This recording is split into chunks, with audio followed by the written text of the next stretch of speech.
Hi, I'm Mark Honeyman from Mark the Moment Weddings, and I have a proposal. What do you say we have a conversation with one of Metro Detroit's most talented wedding professionals?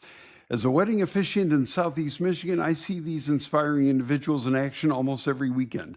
They're the magic makers, the ones who bring dream weddings to life. But if you're a recently engaged couple trying to decide which vendors to hire, it can be overwhelming. How do you pick from all these photographers, DJs, florists, wedding planners, especially when all you know about them is a website or some social media posts? Until today. Today, you're going to hear from one of those magic makers because I Have a Proposal is all about introducing you to those amazing wedding professionals who make it all possible. And that includes our guest for today, Abby Thompson. She's the founder and creative force behind Abby's Focus, a Metro Detroit-based wedding and sports photography brand capturing authentic moments for couples, athletes, and organizations across Michigan.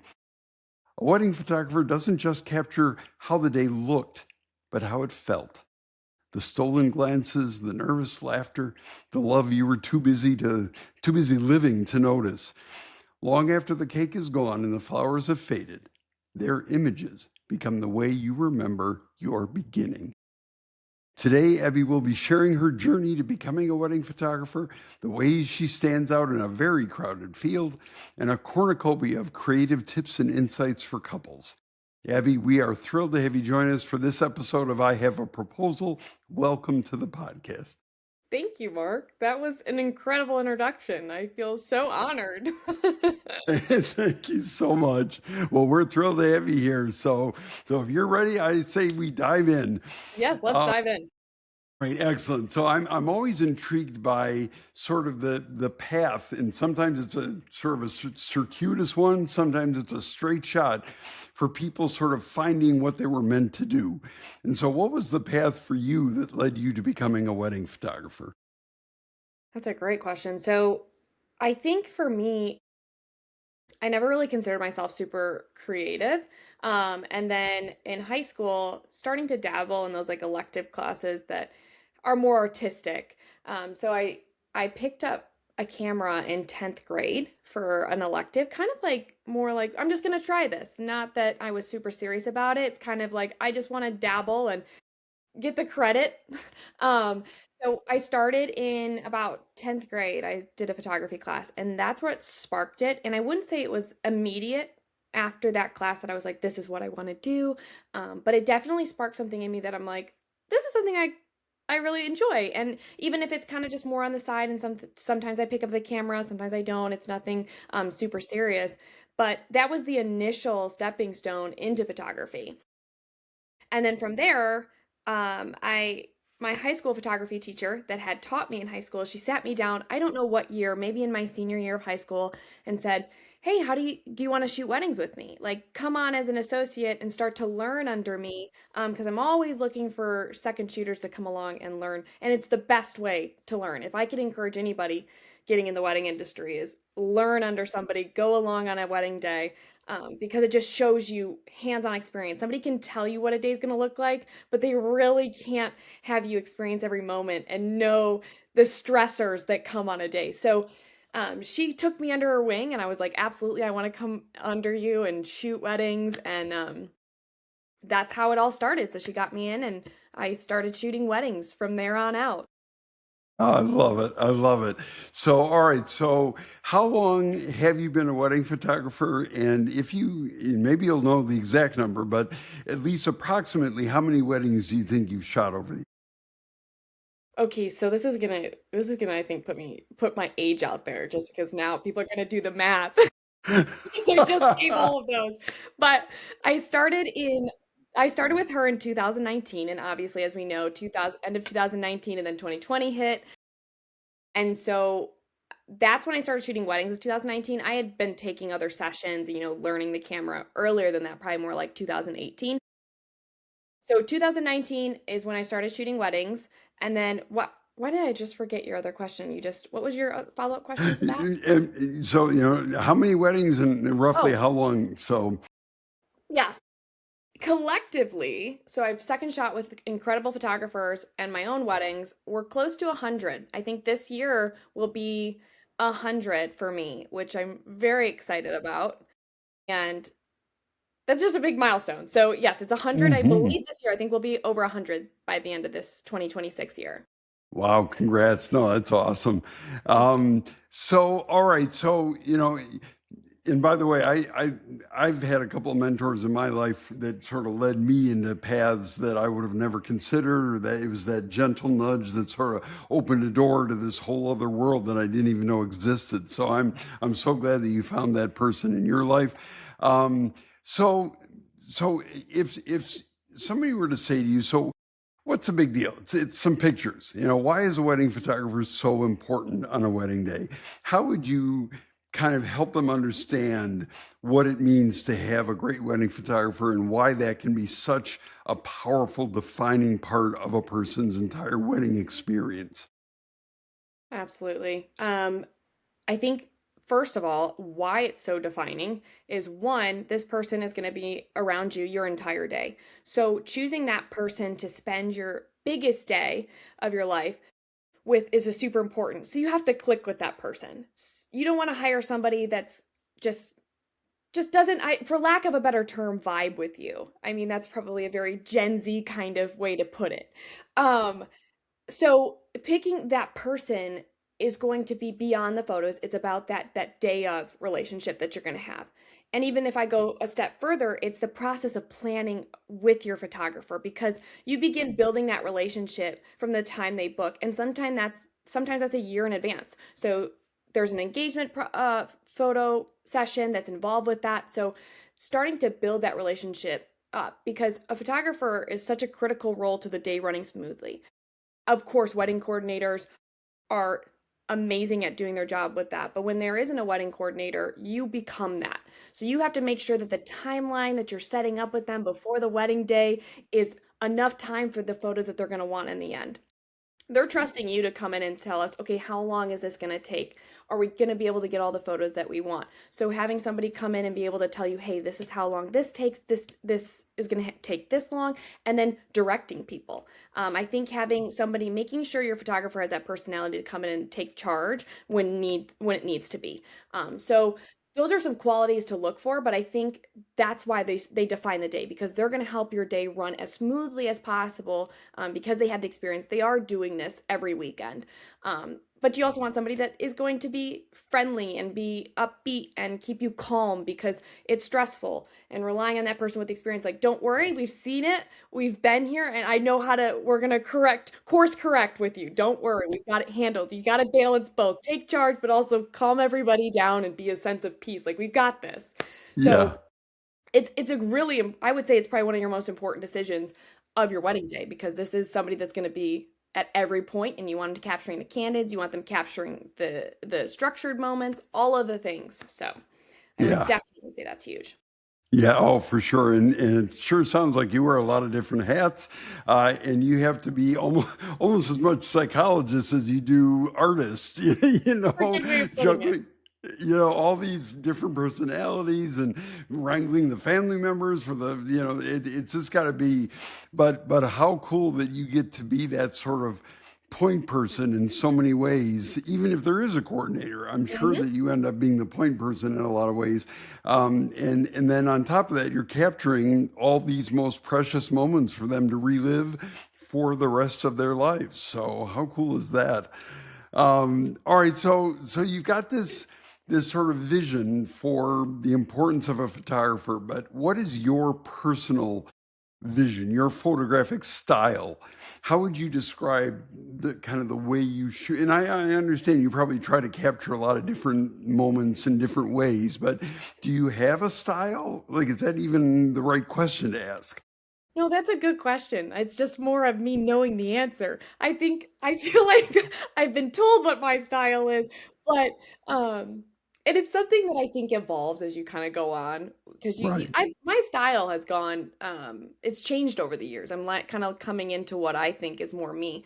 And it's a blend of candid, but I would say it's a blend of candid and traditional, but I think I lean toward more traditional. And what do I mean by that? I kind of mean I'm going to help instruct you to make sure that you get the traditional with a blend of candid.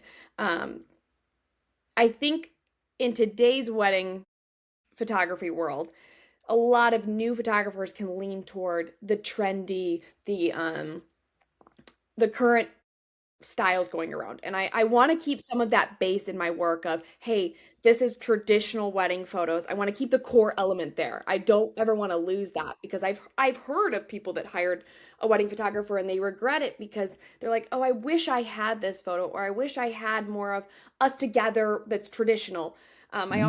I laugh with my couples that I always have to get the traditional mantle shot. That's the photo that goes on your grandparents' mantle, the parents' mantle. Even if it's not trendy, we have to get it because it's tradition and it takes 5 seconds. It's a good warm-up pose. So if I had to lean, I have a blend, but I think I lean a little bit more traditional and I try to incorporate a little bit of trends so that you feel like you're getting the whole gambit, for lack of a better term. Um, Definitely, I'm more lean toward the moody colors. I'm definitely not a light and airy kind of photographer. There's moments for it, but I definitely don't lean that way. Got it. Got it. Well, and I love the fact that, that expression, "What's old is new again," right? Hmm. Where the traditional. I think sometimes fads come along, right? Hmm. And it sounds like you're not a fad chaser. You appreciate sort of those classic vintage ways of capturing a moment while still having some that are edgy and spontaneous and fun and push boundaries. But I love the fact that you haven't abandoned what for centuries we've known makes a good photograph. And so, Right. kudos to you for that. And you've answered like a couple different questions I was going to ask related to that. So all right. So what? Some people, and my wife would tell me that I'm one of those people, love to be in front of the camera. Okay, I'm a ham. I love performing. I like being in front of people. But I know that a lot of people are very self-conscious when they know that all eyes are on them, or even if it's just the photographer's eye, that Yeah. solo eye, right? That lens. So how do you help couples, in particular those who are already a little bit, this is awkward, oh, I don't know how to be natural, how do you want me to stand? How do you help them to feel at ease in the moment in front of your camera? Yeah. If I think I can't even count on one hand. I mean, the amount of times I've heard, it's probably 95% of my clients that come to me and they go, "We're awkward in front of the camera. We're not photogenic." And it's kind of like a bah humbug to me now because I can understand where they're coming from, but always like to put them at ease because I'm like, you know what? You are 95% of the people that come to me. We're going to make magic happen regardless. So I think what some of my techniques are, I like to start my clients out and just starting to build a little bit of a relationship with them. I'm a big talker, if you can't tell. I found that that helps relax them, get to know them. That's why I always encourage, to back up a little bit. I always encourage my couples, get an engagement photo session done. Why? Because you're starting to build that relationship early on with your wedding photographer. It helps. Yes, the wedding photographer can show up on the wedding day. I do it countless times, but there is something to be said about an engagement session to kind of start to build that in a more casual setting. And especially because we're not going out and getting professional photos on the daily basis, that you kind of get the trial run. We get trial makeup runs with makeup artists, all those things. Consider it your trial to see what's comfortable, what you like.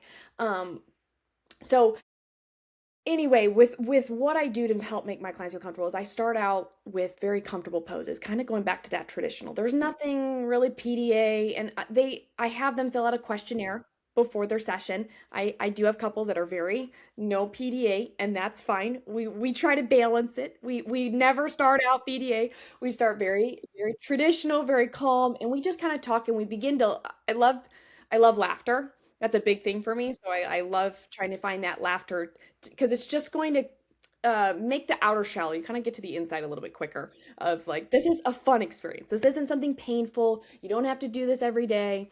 And just starting to kind of ease them into it. And it's so fun because then you just see that I don't know how to describe it. It's like seeing them have the light bulb moment or they just begin to let their guard down and they're able to relax by bringing in laughter, bringing starting to ease them into the photos, showing them this isn't hard. This is very easy. So I get it. It's very uncomfortable in front of the camera. I can admit I don't love it.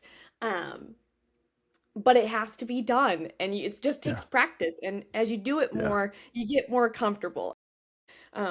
I hope that answered it. I feel like that's kind of a vague way of like one, two, three step how to do it. It's more like just trying to get to the heart of it a little bit. No, I thought that was perfect, and it actually resonated with me because that's what I tried to do with my. I was a teacher for 35 years, and that's what I try to do with my kids is, just make them laugh and tell them stories, and so that and I know this is what you're trying to capture. Their truest selves Hmm. can shine, and they're not waiting for the other shoe to drop, or so Exactly.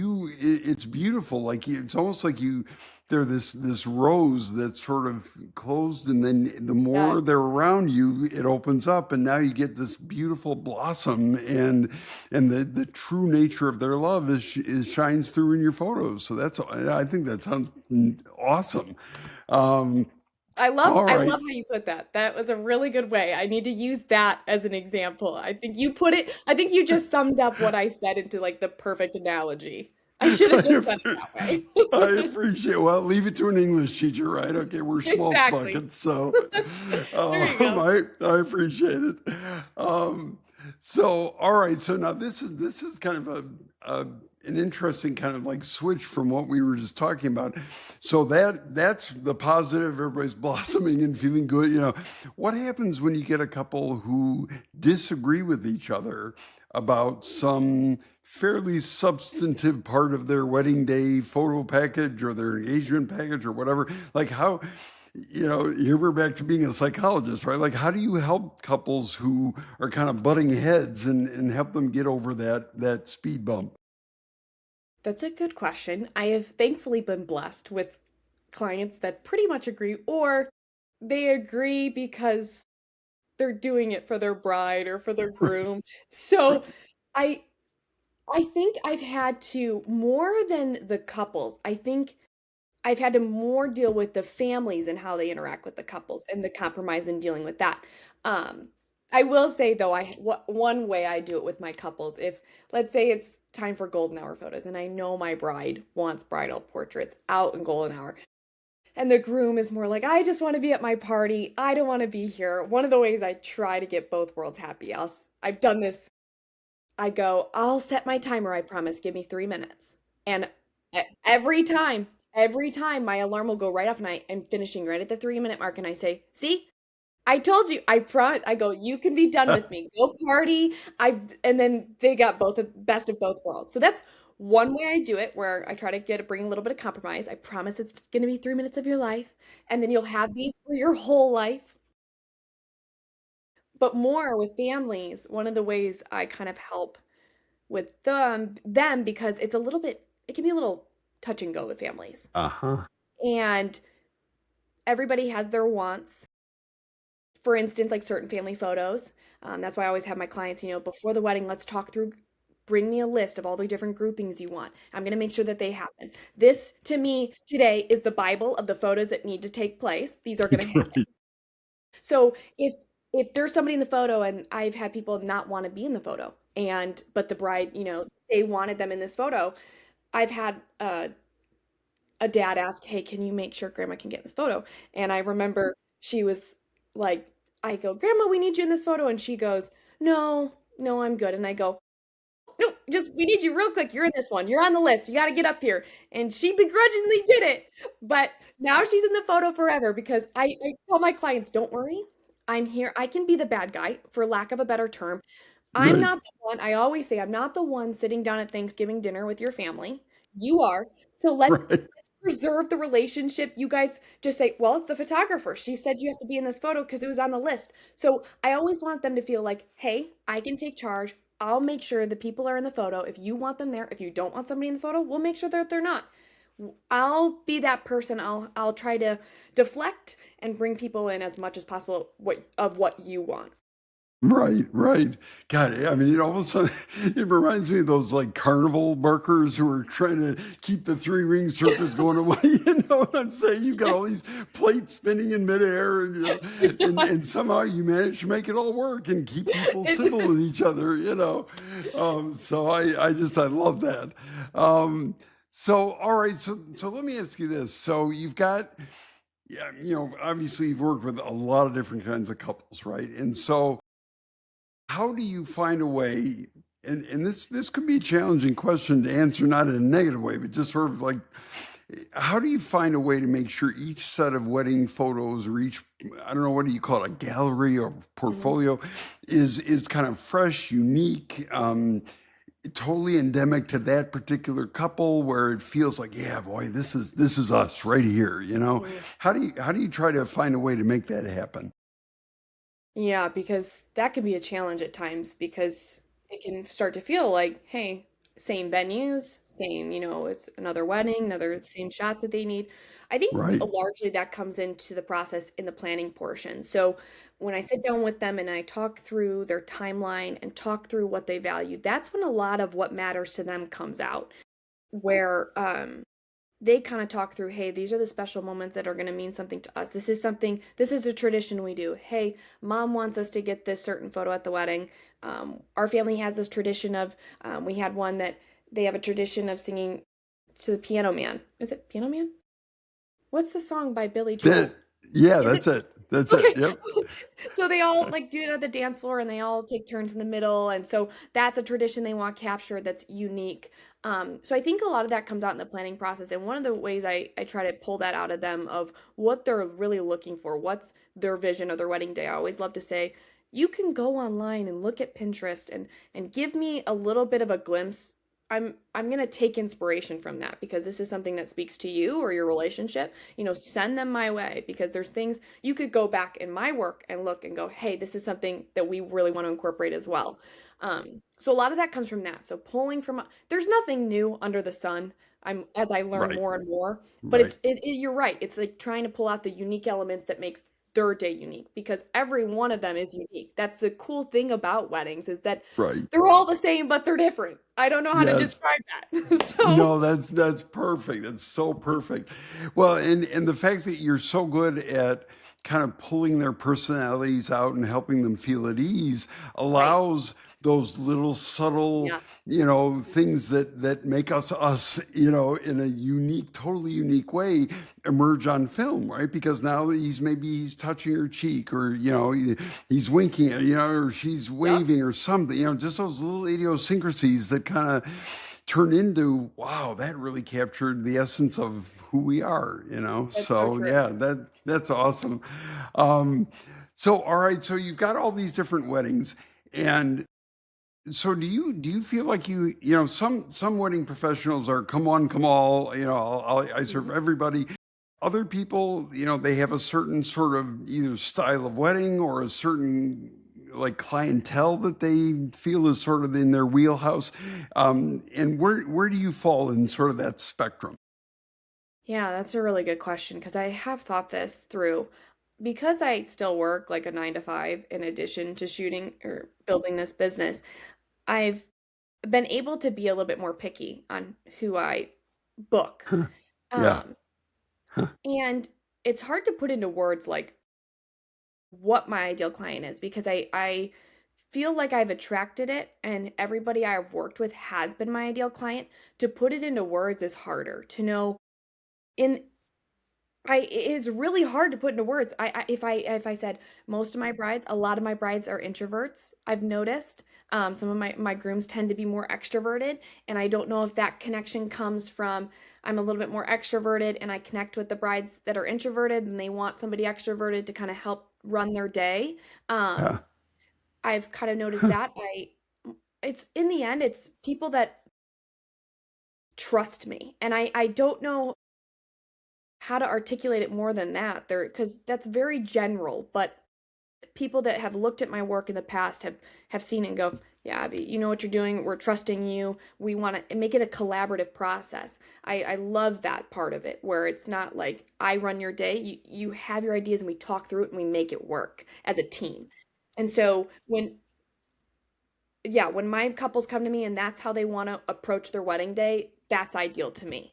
Yeah, yeah, no, it totally makes sense.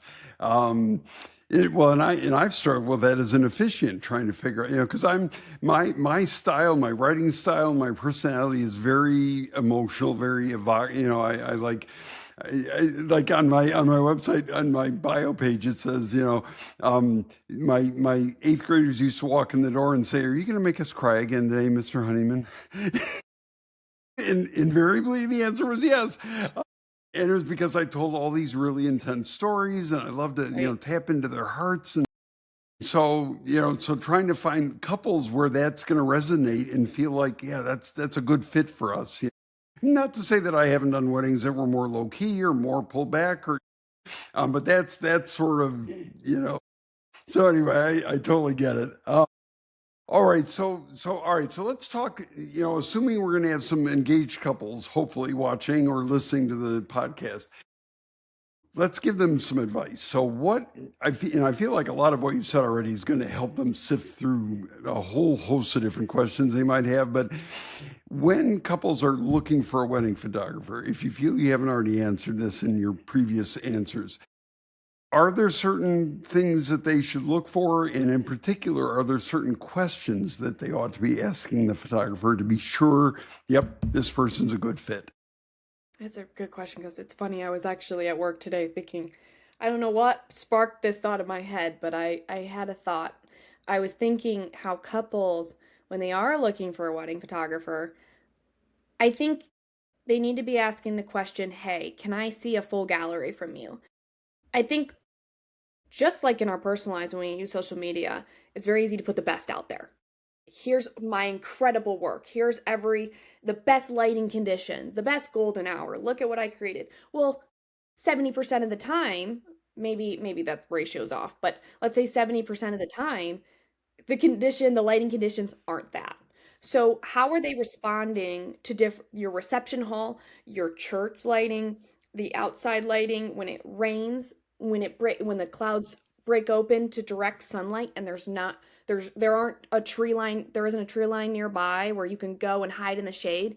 How are they adjusting to that? So, if you're an engaged couple thinking through the process, ask for a whole gallery. And most people don't. Many people don't ask me for that. I try to provide a Interesting. very good glimpse on my website of full wedding days at certain venues. And I try to kind of break it up to say, here's this venue and here's this venue style, because that's going to largely affect how your wedding photos turn out. So go through, if they don't have it on their website, ask for that. I would dig through their content to look for video. Who is this person? How do they interact? What kind of content have they created about themselves to get to know them? Like I said back earlier when we were talking about you're hiring a person to be your third wheel. Nobody wants to be your third wheel. So if you're gonna hire a third wheel, make sure that they vibe with you because the Right. connotation of a third wheel is already negative. So let's make it Right. a positive. Uh, So yeah. largely just make sure you're kind of looking to get to know them as a person because in the end, it's a relationship. When people ask me why I do it, it's actually the people part of it. I Yes. If I Yes. could just shoot weddings and be at wedding days and not have to do all the post production and all of that, I'd be very happy because I just love people. So I would be looking for that. And then I would also be asking the question, hey, if you were to get sick, God forbid you get sick or couldn't show up to my wedding day, what's your plan B? And a lot of times that should be in a photographer's contract. And if they don't have a contract, that's another issue that's Yeah. an Right. that you should be having a contract you're signing. Um, Definitely looking at reviews, whether that's Facebook or Google, Facebook groups, because people do shout outs for their photographers, but you also see the negative, and you just want to put feelers out there to make sure that you don't want to get scammed. You just want everything to be above board and the process is professional. Um, so that would be my original kind of tips off the top of my head that have come to Sure. mind. Oh, I'm those sure are there's great. more I can think of, but Well, we'll circle back if need be. okay. But those are all great. So all right. So you mentioned I think you mentioned something in your previous answer about like kind of the length of time or complaints that people have. And I know I've seen in reviews of people that of photographers in particular, that couples are like, oh, it's been 3 months. Oh, we haven't Mhm. gotten our gallery back. First of all, I'm sure that none of us have a really good understanding of what goes into it and how long that takes and producing quality images and all that. So how long does it take to prepare and send a couple their completed gallery? What kinds of factors affect how long that takes so that couples can just take a step back and go, okay, we're in good hands. She's doing right by, and this isn't somebody who's stalling. They've got our best interest at heart. Yeah. For me, my process, I know what it's like to be on the receiving. You take your photos. I can only imagine. I'm not married yet, but I can imagine after your wedding, you want to see your wedding photos. Um, you're just waiting with anticipation, and I hate the feeling of making people wait because I've heard people have really wait a long time for the post-production process. Like you said, it's just like, and I don't want people to be like, "Where are our photos?" and having that fear. So one of the things is I put my turnaround time in my contract, make it very clear. After the wedding, I love to send a sneak peek of like 100 photos about 3, 4 days after the wedding. And that kind of gives them a taste of like most parts of their day. So I try to get a blend of, hey, this is what your wedding kind of looks like. And in that, I'll put the message again, hey, the rest of your photos are going to be due in about 8 weeks. So my turnaround time is roughly 2 months. I try to keep it in a 2 months window for my sanity. Um, and I will say, I think 2 months is pretty fair. When I've talked to other wedding photographers, it's right around that 8 to 10 week mark is the turnaround time. So I feel like that's pretty fair. And if anything, even if you have a longer post-production time, if you're communicating with your client, that's the biggest key to not feel like people are getting ghosted because people are now hearing horror stories on TikToks about people ghosting. And so if you're communicating, you can have a longer post-production time because you're being very clear. And I think when you set that boundary with your clients up front, like, hey, this is going to be about this time, there isn't any guesswork and they feel like they're a part of the Mm. process. So Yeah. I've also with post-production, I'll just do a little plug for AI. With AI coming out, the post-production process is getting what's the term? Trimmed down or Yeah, like more expedited. right, a little bit more Yeah. expedited. It's not fully there, but it's helped make it a more efficient on my end. So I would love to see my post-production process get even more streamlined. That's the word I was looking for, streamlined. Okay, I got would it. love my process to become even more streamlined because maybe in the future, because I'm building presets in the back end of this where I can put a wedding in. I've trained AI to edit like me, to call through the best photos through the software. It's not there yet. I'm still really hands-on.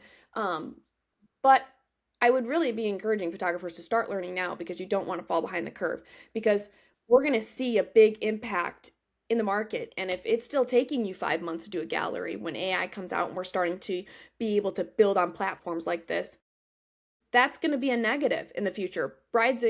Couples are going to be asking, why is this process taking so long when this person can get it done in a month or less and get it back in my hands and I can get it for Christmas gifts and all of these things. So I would say implementing AI is going to be a huge factor, and it may even make it shorter than 2 months eventually. It's still pretty hands-on, but it's already affected my post-production process by, I like to say 20 to 30%. It's shaved down a few Wow. hours of my time. Wow. So I would be encouraging people, the photographer side, if you're a couple listening, you can disregard. But for the photographers or anybody else listening, you got to dabble a little bit. You got to put your Yeah. feelers out now while it's still young. Right, right. And it's a tool. I mean, why not use it? Yes, If it exists and it can do a good job and it absolutely. frees you to have time to do other things and it still produces a quality product, why not use it, you know? Exactly.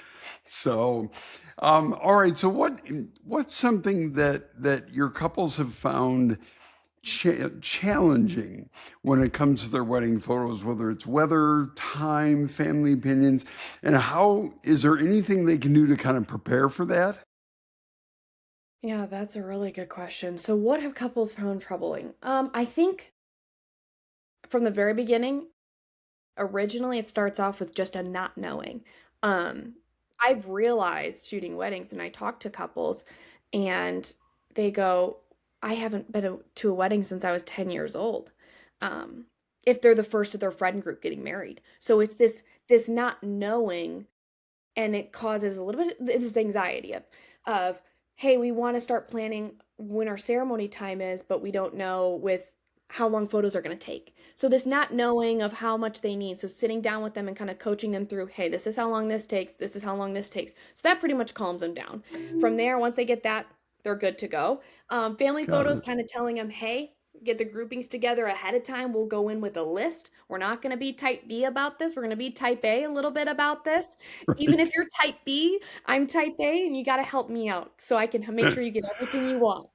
Right. Um, so I think that's one of the problems with photos would be and navigating family photos. I think with different family dynamics, with relationships, communicating that will put it at ease. Because at first it's like, well, Grandma Sue can't be in the photo with so and so, and Mm. kind of coming in and going, hey, we'll make sure that that happens. We'll make notes of that so that that doesn't happen. We'll we'll be there as a guide. We're gonna run interference for you. We'll be a You're little bit more. right. Oh, Yep. Yep. That's a great way to put it. Uh, All right. So is there, I was thinking about all the weddings I've done where, I've had some that were in the fall, some in the summer, some in the spring, some indoors, outdoors. I had one where real early in my career in the middle of July in a forest with not a trace of wind, and it was like 95 degrees, 95% humidity, and I am just dripping. I mean, it was the most uncomfortable I've ever been, and I never thought about. So, is there, from a photography standpoint, is there sort of an optimal, whether it's season, time of day, type of lighting? Are there things you could sort of say, yeah, you know what? If you want to really nail it, the best time is early fall at 4 in the afternoon. You know what I'm saying? yes. If I could just tell my opinion out there, I would say everybody in Michigan should get married in either May or September. You could do October. October's fine. So if you could pick any 3 months, I would say May, September, or October. Why? Because temperatures are probably a little bit more even for you. Weather might be a little bit more predictable. If you go late May, you probably won't get as much chance for rain. I mean, there are no guarantees, but with that should be a plan B. There's always needs to be a plan B. Um, so those would be the months I would say for Michiganders. Just kind of look at those Yep. dates for weather because you're Yep. right. Like being dripping sweat, the freezing cold where you can't feel your fingers. It's those thoughts that you have to take into consideration because it's very easy to say, yeah, we want a Christmas wedding. Well, with that means your whole bridal party's outside unless you have a good indoor option. Right. So I would say that. And then what we would do is depending on what those dates are, whether you want to do a first look or you want to do the traditional like reveal at the aisle, all of that's taken into consideration. We'll make it happen. Once you pick the date and how you want to structure your day, if you don't want to see them, we'll make it happen. Um, Right. but like you said, with the 95 or what the super hot weather, having a plan B or did they shorten the ceremony by any means or was it more rushed, would you say? No. No. It was excruciating. The couple looked miserable. I was miserable. Oh I'm no. thinking, oh my God, I'm like, trying to I can't even see my script because I'm like, oh, this is not good. Oh man. So yeah, and I mean, I've smartened up since then. I've got like this little stash of, like hankies I can use to kind of dab the Nice. forehead. You know what I'm saying? So like, I'm learning, every little There piece you is a part go. of the learning curve, right? Exactly. But boy, I learned that the hard way. So, oh, that's funny. That's awesome. Um, so, all right. So, is there something that your couples that you found, and I'm really curious about what your answer to this is going to be, that you found that couples tend to perseverate over or worry about a ton, and then on the back end, they're like, why did we get all worked up about that? In terms of their wedding photos, is there anything that they just get all worked up about ahead of time, and then on the back end, they're like, you know what, that really wasn't that big of a deal? Okay, this might me be oh, now I'm gonna get all tripped up because maybe I'm a little scared to say this, but I think this is me being a little cynical. Okay, so Okay. take this with a grain of Okay. salt because All right. I think a lot of the things they get worked up about are small moments that they're told to worry about. They're Mhm. um told certain things are significant. And in the grand scheme of life, if for instance, let's say the flower girl has a meltdown before she walks down the aisle and she can't walk down the aisle. In the grand scheme of life, that's not a big deal. She'll still be in family photos. She'll still be in a photo with the bride and groom. Whether she walked down the aisle and threw petals, it wasn't a big deal. Or if the kid starts laughing down, the ring bearer comes down the aisle and he starts laughing midway. Well, everybody else starts laughing, even though he maybe doesn't come all the way down to the end and he just kind of veers off and starts running back up the aisle. People Right. find that funny, and it's actually more like that was your wedding day. That's an Right. authentic moment that didn't Yes. have to be perfect. Right. Um, I think they get worked up about it being perfect, and in those imperfect moments are where the uniqueness of your day comes out and you realize in the end it wasn't a big deal that it wasn't perfect. If you walked in a little bit too soon on your entrance, that everybody is still looking at you and going, wow, that was so beautiful, like your ceremony was so beautiful. People are going to remember the words that were said, like with you officiating. People are going to remember that. That's what matters. Like, I think it's the little moments that are a little bit overhyped. Like, you have to get my maid of honor zipping up my dress or that Yeah. in a certain way. Right. No, you just have to.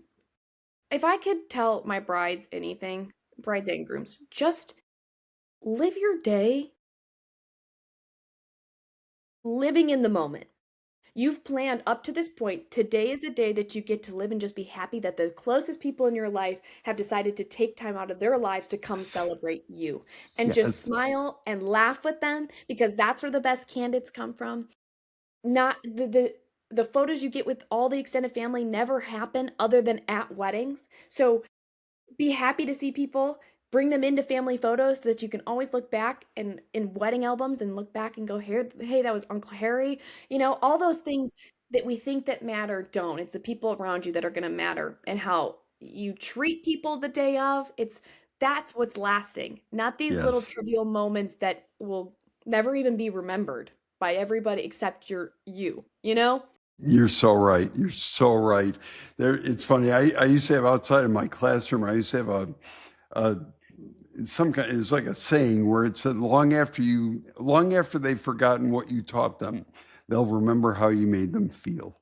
Exactly. And so to me, that's that bigger picture of, how magical is it that you get every single person who loves you and you love them in the same place at the same time to celebrate this miracle of committing yourself to another soul for the rest of your life. How perfect is that? The rest of it doesn't Absolutely. have to be perfect because it's already Exactly. perfect, you know? Correct. Yes, Oh, exactly. man, man. All right. So when you think about all the different parts of a ceremony, and there's a ton, right? The candle lighting and songs and kisses and all that stuff. What is your, if you have one, what is your favorite part of a ceremony to capture on film? It would be the vows. Mm. I think when they're promising to each other, I have been in tears. I will admit I do cry behind the camera. I am a bit of a softie. And that's where you come in with the being the officiant. I think it's so critical to um, direct a ceremony and give them uh, a piece about because it's intimidating to be up there. And so bringing their story in front of their audience in a very cinematic way or well written, that puts them at ease that somebody else is telling their story. And then when they promise to each other themselves, I think that is so incredibly beautiful when it's tied into that story. You hear the backstory of how they met or what they wanted to include in what you present, and then they present themselves to each other. I would have to say that's probably one of my favorite. And then I think when they're walking back down the aisle, when they're just pronounced, when you just pronounce the man and or husband and wife, and they walk Yeah. down the aisle, I think that feeling you can because everybody feels that joy. They Yes. just made this big Yes. commitment. It's incredible. Oh, totally. Now, no, no, speaking of which, this is funny. Um, well, I had one wedding where they were exchanging vows that they had written to each other, which was beautiful. And the guy said, "I know I'm gonna ball." And so the second I keep their vows in a binder so they don't have Mhm. to carry around a folded Right, up sheet of paper or read off a phone or whatever. right. So I handed him his vows. Then I had like half a box worth of Kleenex that I like flopped over the top of the podium and he busted. It was awesome. It was so funny. And it was great because it like kind of broke the tension and Right. he was able to get through without getting, Yes. over. So, but the thing about walking down the aisle, how many times have you had, speaking of officiants, how many times have you had an officiant who didn't realize, get the heck out of the way because we don't want you leering at them from behind, or on the first kiss, and they're like, that's so cute. Like, how, you know what I'm saying? Like, how many times have you had to either instruct them ahead of time or either lost track of time or weren't able to get to them, and then all of a Mhm. sudden they're like standing right there in the middle when you really would have preferred a nice clean runway with just the couple. Too many. Too many times. That's why we do appreciate so much when they already know they have the experience, they walk off to the side, but, too many. There's many a time I have to go in and check, and like you said, there's not time to kinda talk with the officiant or Right. you can't find them right away, and so Yeah. you're distracted and you can't get to it, and you just hope. Yep. Hopefully, they know to get out of the way, and if they don't, we'll have to deal with that later. Yeah. Too many, and so we do appreciate it when they know. They're like, "Oh, don't worry, I'll be out of the way." Some are already getting out of the way before the kiss. It's such a gift when they already know. You're like, "You've got it. Perfect. I feel Right, like we're in right. good hands. We don't have to worry about that. That's one less thing to worry about. I'll Right, worry about getting right. the kiss." Oh man, well, hey, listen, maybe AI can help with that down the road someday. There you So go. like, we'll just edit him out. He Pretty wasn't much. really there. You know. It'll be an easy problem Yeah, later. Let's right, hope. right. Oh man. So I mean, obviously we're chuckling over kind of the crazy stuff that can happen at weddings. Do you have a favorite funny or surprising or just something that happened that was really quirky and hilarious from any of the weddings that you've shot? Quirky or hilarious? I'd have to dig back, Mark. That's a good question. I have found so much joy in little moments at weddings, and then Mm. remembering them can take time because you're like, they Right, start to blend right, together. But right. there's been, I think, I would have to say, I think the best man speech I've ever heard was very cute because it was his 13-year-old brother, and I will Oh, say it was one of the best man speeches I've ever heard. It was hard to top, and he made everybody laugh. He kept the room totally engaged. He lifted up his juice box to have everybody cheer, and it was just incredibly done. I felt so blessed to hear it, and I had wished that they had a wow. videographer at their wedding because I thought to Mm. myself, this needed to be documented. But I think people Yes, got it on their phones. But I thought to myself, this is iconic. This is gonna be so that's special classic. when they watch it back. So stuff like that. I could probably pull up stories, but I feel like in the end it's just so many happy days. I don't think I've Yeah, had any that I look yeah. back and I go, wow, that was a disaster. Not one. Right, So, right. but if I think of funny stories, I'll have to think on that one if I Okay. ever All come right. up Cool. with Cool. But you're right. It's so hard. I mean, I'm still pretty new in the profession, so I haven't done as many ceremonies as you have, and it's hard. It's such a swirl of emotion and movement, and all these hundreds of variables that you're trying to keep track of as you're going through that day. That to try to like yank something back out of your memory after. I get it. I totally get it.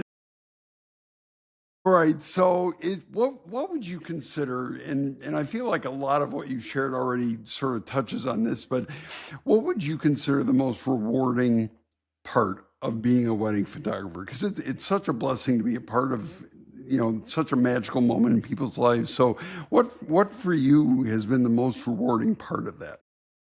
Yeah, because I do feel like it's an incredible honor. There's moments I'm very humbled by the fact that people trust me with their day. it's a big deal. It's not a decision people should take lightly.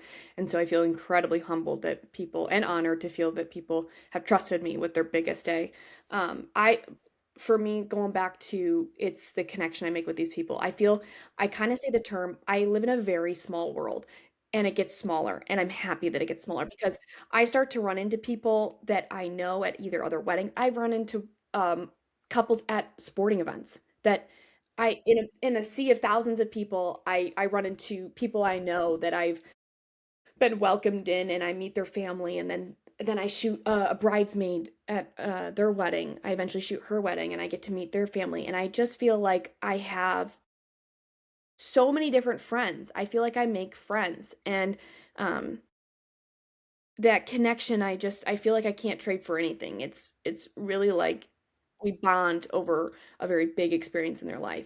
So, if anything, it would be the connection with the human beings I get to meet and be part of their lives, and I'm welcomed in, and I feel that makes it all worth it to me. Oh, for sure. No, it's beautifully put. That's really beautifully put. Um, So if you could pinpoint, two or three of the, and by the way, this is not bragging, I'm asking.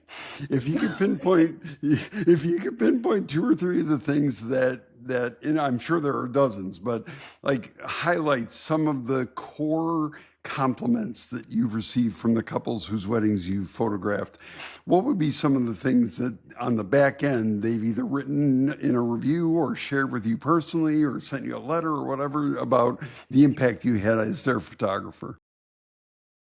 I think one of the biggest ones has been coming in and being able to make sure their day goes flawlessly. Um, Making sure that they got every shot that they wanted, that they're going to cherish these photos for a lifetime, and that their family just it wasn't just the couple that was impacted at the bridal party, but the family is saying how we got everything and we did above and beyond, and they just feel incredibly thankful to have me there for their day. um, I think that would be some of the kind words that I've gotten recently, which is Cool. such a blessing to hear because Oh God. there's a lot of imposter syndrome that can come in and Yeah, creep in right, and go, right, right. there's others that could do this. So I'm not the best out there. I'm not the best, I'm not the worst. So you just feel very humbled, and to have somebody say Yeah. that is just like, thank you. Thank you. You didn't have to say that. But it feels nice to hear. For sure.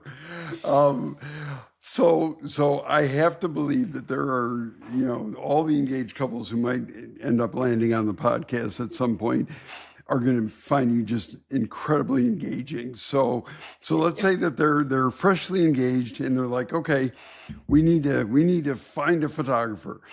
If they're listening to this and they're thinking, we want Abby, what do they do? Is there a website? Is there a form? Is there a phone number? Like an email? Like, what's the best way for them to get the ball rolling?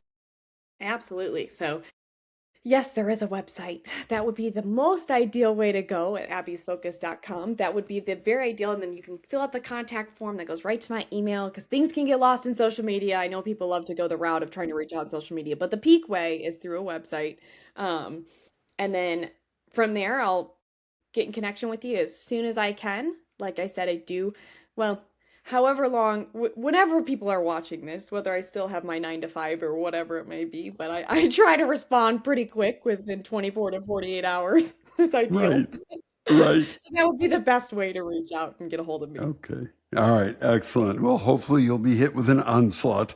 I have to tell you, I had such a great time talking with you today. You really do have a beautiful spirit, and I'm not surprised that so many couples who have worked with you have come away from that feeling, wow, not only did we get the pictures we were hoping for, but when we look back on the way we felt all through the process when we were with her and knew we were in good hands and knew she had that spirit that would look out for us.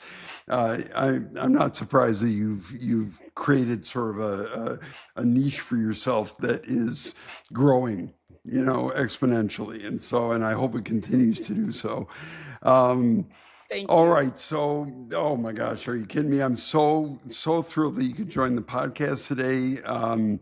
Thank you for having me. And I would love to work a wedding with you. You Oh, are so easy to talk to. You've made this mm. so fun. I feel like this was just such a fun process for me because I could yap.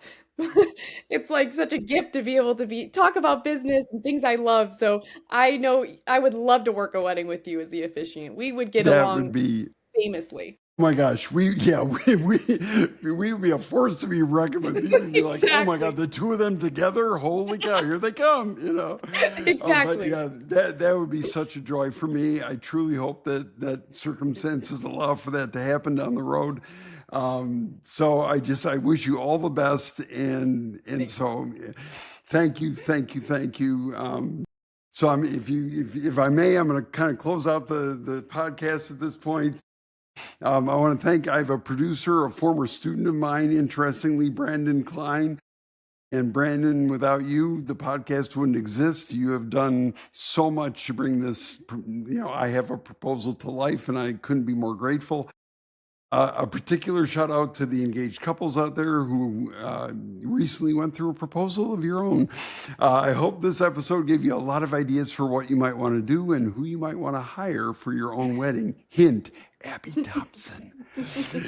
And don't forget your officiant. We team up to create a ceremony that will have you saying that was so us. Not to mention the fact that we're the ones who sign the license and make everything legal. Without us, you're still dating, just in nicer clothes. So if you enjoyed the episode, please click that subscribe button. Follow me on social media at Mark the Moment Weddings. I'm Mark Honeyman, and by the power vested in me, I bid you farewell. Until the next time, I have a proposal.